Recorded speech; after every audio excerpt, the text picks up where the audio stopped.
Hey everyone, Elizabeth here. The Last Laugh delivers stories that leave you speechless. If you're here for it, hit subscribe and let's go. You sign the waiver, you walk away with $40,000. You refuse, you get zero. My brother Marcus slid the document across the conference table like he was dealing a card he'd already counted on winning. The paper stopped just short of my hands. I didn't reach for it. We all agree, he added, glancing around the room. Every head nodded. My mother, my Aunt Patricia, my cousin Devin, who had flown in from Phoenix specifically for this occasion. Even my brother's wife, Shelley, sitting behind him against the wall, arms folded, nodding along like she'd rehearsed it. I looked at the paper. Then I looked at Marcus. He was wearing the charcoal suit he reserved for moments he wanted to feel powerful. The one Grandma had actually complimented once years ago at Easter. He'd been wearing it to important occasions ever since, as though her approval had somehow transferred into the fabric. Before I sign anything, I said, keeping my voice completely level, maybe someone in this room can explain the $318,000 missing from the rental account since 2018. The nodding stopped. My mother's expression didn't change exactly, but something behind her eyes shifted. A small, involuntary flinch, the look of a person who has just heard a sound they weren't expecting. Marcus laughed. It was a short laugh, practiced and dismissive. What are you talking about? I turned to the man seated at the far end of the table. He had been quiet since introductions, a compact man in his 50s with reading glasses perched on his nose and 3 color-coded binders stacked beside his legal pad. He hadn't said a word during the entire opening of the meeting. He had simply waited. Mr. Calloway, I said. Would you like to go ahead? Raymond Calloway, CPA, CFE, Certified Fraud Examiner, opened the first binder. Marcus stood up so fast his chair rolled backward and hit the credenza. My grandmother, Eleanor Voss, spent 41 years building what most people in our family called the properties. As though they were an abstraction, a background detail, a thing that existed like weather. 8 single-family rental homes across Central Florida, purchased one at a time starting in 1979. Each one selected with the kind of deliberate patience that only becomes visible in retrospect. She drove every neighborhood herself. She interviewed every tenant personally. She kept every maintenance receipt in a fire-rated filing cabinet in the spare bedroom of her house in Clearwater, organized by property address and year, going back to Reagan's first term. My grandmother was not a warm woman exactly. She was precise. She was consistent. She believed in showing up and following through, and she extended those standards to her family with the same even hand she used on everything else, which meant that when you fell short she told you plainly, and when you succeeded she acknowledged it with a nod and moved on. Affection in her vocabulary looked like reliability. Looked like being trusted with something real. She trusted me with the properties when I was 26 years old.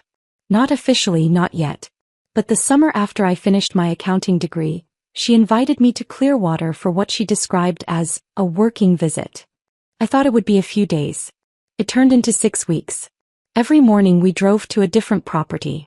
She showed me the leases, the maintenance logs, the tax filings. She explained how she calculated acceptable vacancy rates and how she thought about refinancing decisions and why she had never, in 4 decades, hired a property management company. The moment you hand it to someone else, she told me once, sitting in the passenger seat while I navigated to a duplex in Lakeland, you stop knowing what you own. I didn't know then that she was teaching me on purpose. Marcus, 4 years older, had been the family's designated future inheritor since childhood. He was firstborn, male, charming in the way our family rewarded. Easy smile, confident handshake, the ability to fill a room with the sense that things were being handled. He had gone into sales, done reasonably well, and somewhere in his mid-30s discovered that managing Grandma's properties, the actual logistical daily work of them, was far more lucrative than anything he was selling. He offered to take it over in 2017. Grandma was 81. Her knees were bad. The offer seemed reasonable to everyone except, I think, Grandma herself, who agreed with a carefulness I didn't understand at the time. She called me 2 weeks after Marcus took over the accounts. I want you to keep copies of everything, she said. Of what? Everything he sends me. The statements, the maintenance invoices, the deposit records. Forward them to your personal email and keep them somewhere he can't reach. Don't say anything to anyone. I asked her why. She was quiet for a moment. Because I didn't raise you to be foolish and I didn't build this to watch it disappear. I did exactly what she asked. For 6 years I forwarded every document. I kept a running file. I flagged anomalies I noticed but said nothing about. Maintenance invoices that seemed high, deposits that arrived late, expenses billed to properties that hadn't had a tenant in months.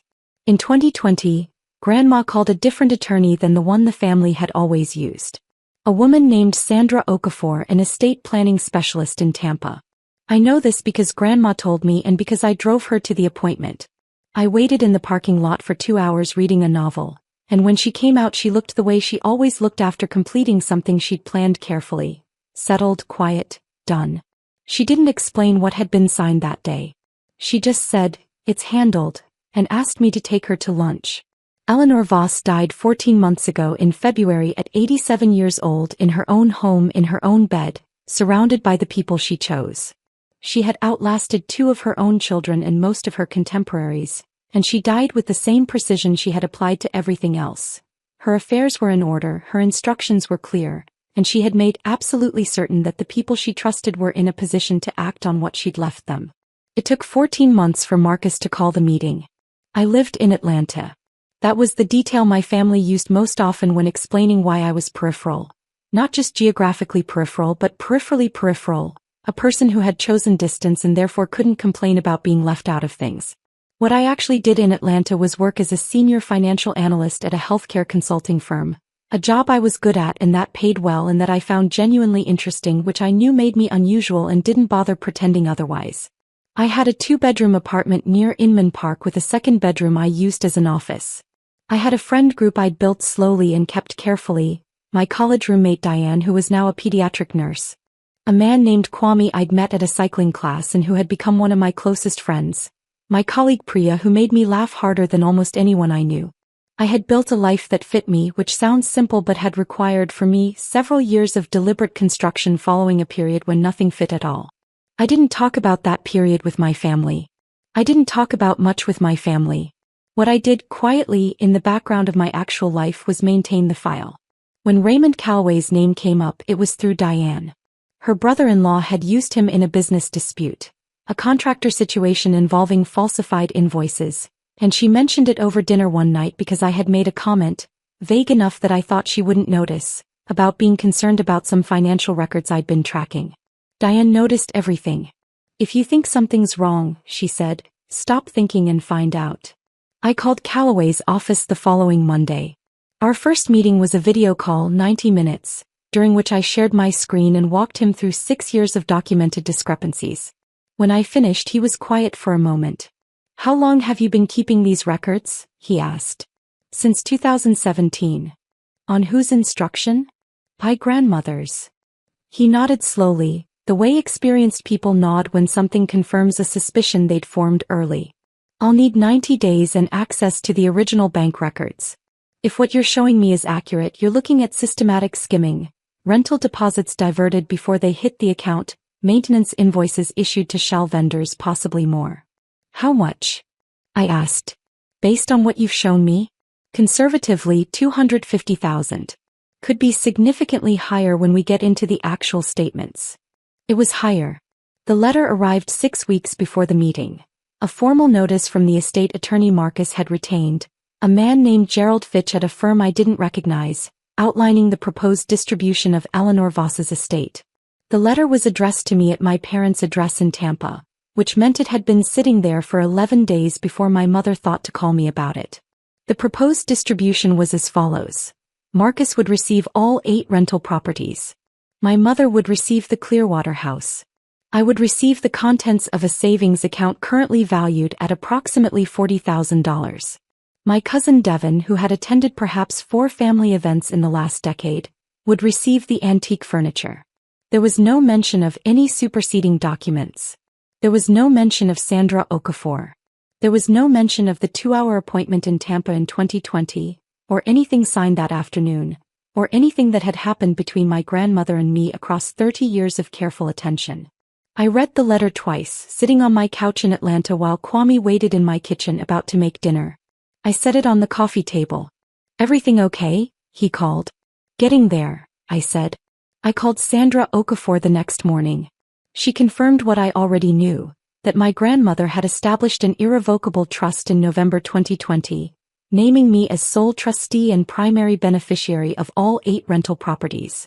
The trust had been properly recorded with the Pinellas County Clerk's Office. The quitclaim deeds had been executed, witnessed, and filed. Every instrument was in order. I called Raymond Calloway next. "The meeting's in 6 weeks," I told him. "Can you be ready?" "I've been ready for 3 months," he said. "Just tell me where to be." I spent the following 2 weeks doing something that felt strange and necessary in equal measure. I said nothing to anyone in my family. My mother called twice asking whether I'd reviewed the distribution proposal. I told her I was looking into it. My brother texted once, a single message that read, "Let me know if you have questions about the numbers. Happy to walk you through it." I read it 3 times. I did not respond. The law offices of Gerald Fitch and Associates were on the 14th floor of a glass tower in downtown Tampa with a view of the bay that was prettier than anything going on inside it. I arrived 20 minutes early and sat in the reception area drinking bad coffee and going over my checklist one more time. Sandra Okafor was meeting me there. She had been brisk and professional over the phone, and in person she was exactly the same. A tall woman in her early 60s with close-cropped silver hair and the manner of someone who had sat through a great many rooms full of people behaving badly and had learned to find it mildly interesting rather than distressing. She shook my hand, set her briefcase on the chair beside me and said, "Tell me what you think is going to happen in there." "They're going to present the waiver first," I said. "Marcus will frame it as a generous offer. My mother will back him up. They'll try to get me to sign before the meeting formally opens, or immediately after Fitch reads the distribution. And when you don't sign, Marcus will push harder. He'll get loud if I push back. Then we let Calloway do his part." She nodded. "And the trust documents? You have originals." "I have certified copies. Calloway has referenced them in his report." "Good." She looked at me evenly. "How are you feeling?" It was a question I hadn't expected from her, and for a moment I didn't know how to answer it. The honest answer was something layered, that I had been carrying this for 6 years, that I had loved my grandmother with a particular intensity that I had never quite known how to show while she was alive, that sitting in this conference room about to dismantle something my brother had been building for years felt less like triumph and more like a long exhale, that I was tired in a way that had nothing to do with sleep. "Ready," I said, which was true. It was just not the whole truth. Raymond Calloway arrived at 2 minutes to the hour with his 3 binders and his reading glasses and the calm, unhurried energy of a man who had done this exact thing many times before. He nodded at me, introduced himself to Sandra, and took his seat at the far end of the table without saying anything else. Gerald Fitch opened the meeting at 10 o'clock with a summary of the estate, the properties, their assessed values, the savings account, the house. He read it in the tone of someone delivering settled facts, occasionally glancing at Marcus as though checking for approval. Marcus sat at the center of the table. My mother was to his left. Devon was there, freshly tanned, nodding at intervals. Shelley was against the wall. I sat directly across from Marcus, with Sandra to my right and Calloway at the far end. Fitch had barely finished when Marcus leaned forward and slid the document across the table. It was a single page, dense with legal language, with a signature line at the bottom and a post-it note with $40,000 written on it in Marcus's handwriting. As though the number were so generous it deserved to be highlighted. "We've been more than fair," Marcus said. "You get the liquid cash. No complications, no delays. Everybody walks out of here today done." "We all agree," he added, looking around. The nodding moved around the table like a wave. I looked at the paper. I looked at my brother. "Before I sign anything," I said, "maybe someone can explain the $318,000 missing from the rental account since 2018. The nodding stopped. My mother made a sound, not quite a word. More like the beginning of one. Marcus laughed, short and practiced. "What are you talking about?" "I'm talking about the rental deposits from the Lakeland property that were diverted to a separate account between April 2018 and January 2022. I'm talking about 18 maintenance invoices totaling $64,000 issued to a vendor called Coastal Property Solutions LLC, which was incorporated in 2018 and lists you as registered agent, Marcus." I'm talking about the Sarasota property vacancy that was reported to Grandma for 11 months while the unit was actually occupied and rent was being collected. Silence. I didn't raise my voice. I didn't need to. Mr. Calloway, I said. Would you like to go ahead? Raymond Calloway opened the first binder. Marcus stood up so fast his chair rolled back and hit the credenza. He took 2 steps toward the door before Gerald Fitch said, Mr. Voss, I'd strongly advise you to sit down. Marcus stopped. He turned. His face had gone through several colors in rapid succession and had settled on something between gray and furious. This is fabricated, he said. Whatever she told you to put together. The source documents are the original bank statements, Mr. Voss, Calloway said without looking up from the binder. Subpoenaed directly from First National. I didn't receive anything from your sister except the discrepancy log she maintained, which was what prompted the investigation. Everything in these 3 binders comes from the financial institutions themselves. Calloway turned a tab section toward the center of the table. Would you like to start at the beginning, or would you prefer I summarize the findings? Summarize, Sandra said. Certainly. He settled his glasses. The total amount diverted from Eleanor Voss's rental accounts between January 2018 and her death in February of last year is $318,412. This breaks down as follows.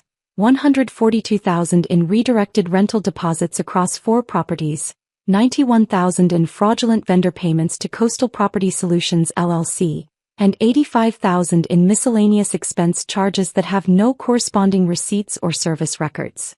My mother had both hands flat on the table. Devon was staring at Marcus.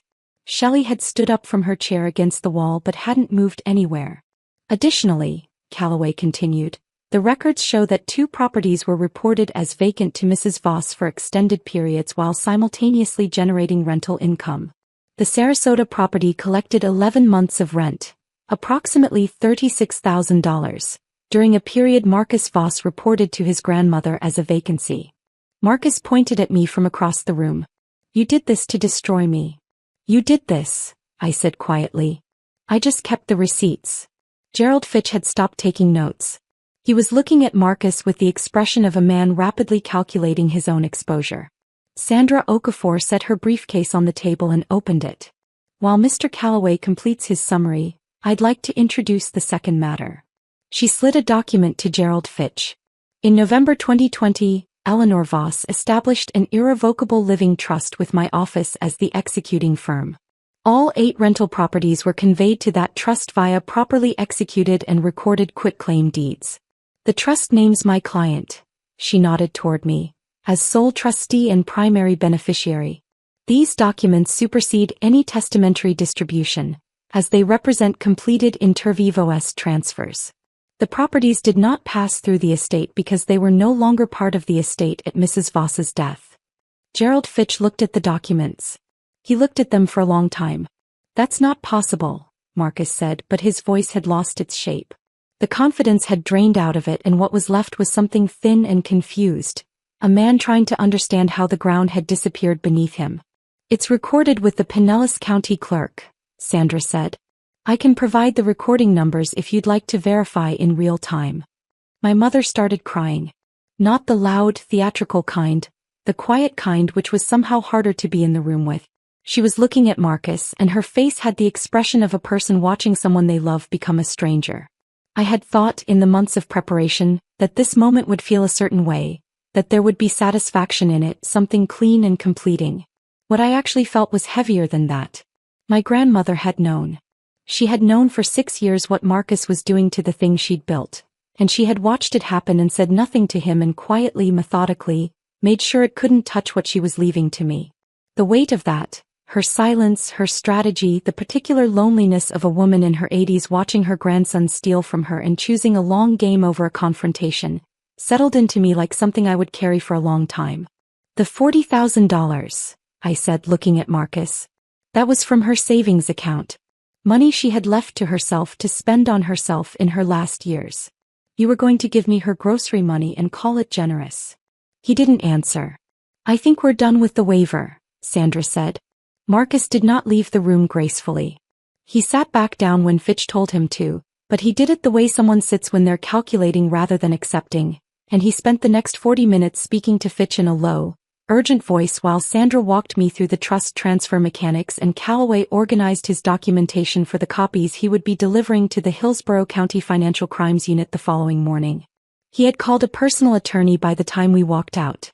I could hear him in the hallway, voice compressed and rapid as we waited for the elevator. Devin found me near the elevator bank.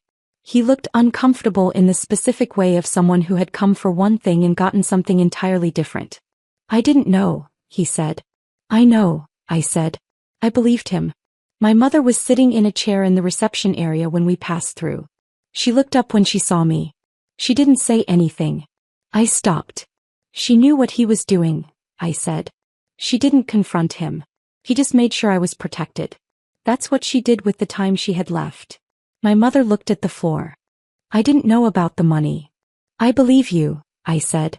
I wasn't sure that I fully did, but I said it because it was the version that allowed us both to keep standing in the same room, and because even in that moment I understood that my mother's failure was not the same kind of failure as Marcus's, even if it had felt the same to me for years.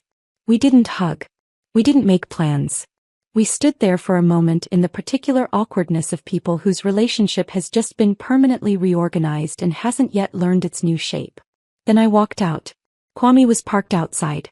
He had driven down from Atlanta with me and spent the morning at a coffee shop 3 blocks away, texting occasionally to ask if I was dead. When I got into the passenger seat, he looked at my face and said, "How bad?" "It's done," I said. He nodded. "How are you?" I thought about it. Outside the window, downtown Tampa moved past, pedestrians, a food cart, a dog being walked by a man in a business suit. The ordinary business of a Tuesday afternoon in a city that had no idea what had just happened on the 14th floor of that glass tower. "Tired," I said. "And something else I don't have a word for yet." "That's okay," Kwame said, pulling into traffic. "You've got time."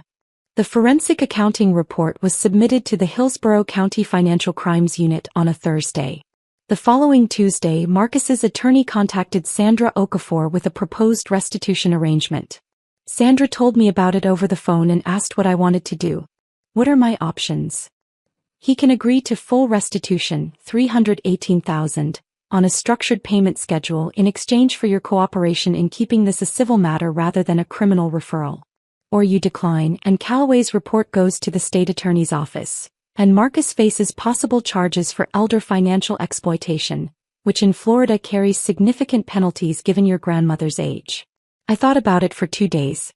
I thought about my grandmother driving every neighborhood herself, interviewing every tenant, organizing 40 years of receipts in a fire-rated cabinet in the spare bedroom.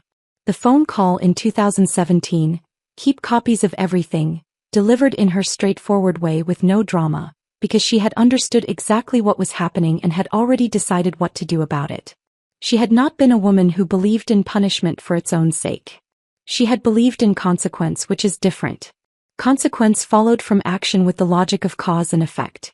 It was not personal. It simply was. I called Sandra back. Full restitution, structured payments, criminal referral delayed pending compliance. If he misses a single payment, the referral goes immediately. "Understood," Sandra said. "And I want it documented that the referral is still available. I want him to know it's still there." It took 4 months for the properties to be formally retitled. During that time, I hired a property management company, a decision my grandmother would have disagreed with and which I thought about carefully, and which I ultimately made because I lived in Atlanta and could not drive to Lakeland at a moment's notice the way she had, and because the properties deserved to be managed by someone whose entire attention was on them rather than split between them and my actual career. I found a woman named Rosario who had managed residential portfolios for 12 years and who drove every neighborhood herself and interviewed every tenant personally, and who, when I mentioned this in our first meeting, looked at me and said, "That's the only way to do it." I kept the Clearwater house. My mother lives there. We have not resolved everything between us, and I don't know that we will. She calls on Sundays now, which is more than she called before, and the calls are shorter and more careful than they used to be, which I think is the version of honesty that's available to us right now. I accept it. Diane and I celebrated with dinner in Atlanta the week after the meeting. Just the two of us at the Italian place in Little 5 Points we'd been going to for 10 years. She ordered a bottle of wine that was more expensive than our usual and said, "Your grandmother would have liked this. She would have approved of the price point," I said. "She wouldn't have ordered it for herself." Diane laughed. "But she would have let you order it." "Yeah," I said. "She would have." I think about Eleanor Voss often. Not in the sharp, grief-defined way of the first months after she died, but in the quieter way that happens when someone has shaped the way you move through the world and you keep noticing it. The way I maintain files. The way I follow through. The way I believe in showing up to things, even difficult things, even things you would rather not attend, because presence is a form of integrity, and she taught me that without ever using those words. She trusted me with the thing she'd spent 41 years building, and I held it, and I am still holding it. I don't know what Marcus expected. I think he expected me to be who I had always been to him. The peripheral one, the one in Atlanta, the one without the easy confidence and the good suit. The one whose grief and whose grandmother's love he could fold into a distribution proposal and solve with $40,000 and a post-it note. I think he forgot, or perhaps never understood, that the one who is quiet is not always the one who doesn't know. Sometimes she is exactly the one who does.